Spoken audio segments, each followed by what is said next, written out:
হে আমার রব, আপনি আমায় যতটুকু ভালোবাসেন আমি হয়তো কখনোই আপনাকে ততটা ভালোবাসতে পারবো না। তবে যতটুকু ভালোবাসি ততটুকুর বিনিময় না হয় আপনি আমাকে ক্ষমা করে দিন। আমি তো অতি সাধারণ আপনার ভালোবাসার কাছে, আপনার ক্ষমার কাছে, আপনার দয়ার কাছে। আমাকে একটু দয়া করুন। আমি জান্নাত চাই না, আমি আপনার নৈকট্য চাই, আমি আপনাকে চাই।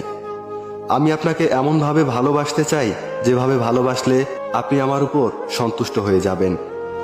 আমি জানি আপনার রহমত ব্যতীত আপনাকে পরিপূর্ণ ভালোবাসা সম্ভব নয়। তাই আমার উপর বর্ষণ করুন আপনার রহমতের বারিধারা। আপনিই তো জানেন আমার সবকিছু, আমার সকল গোপন পাপ, পৃথিবীর কেউ না জানা আমার সকল অন্যায়, আমার নিজের নফসের উপর আমার জুলুম, এ সব কিছুই তো আপনার জানা। আমার এমন কোনো গোপনীয়তা নেই যেটা আপনি জানেন না। তাই তো আমি একমাত্র আপনারই প্রার্থনা করি।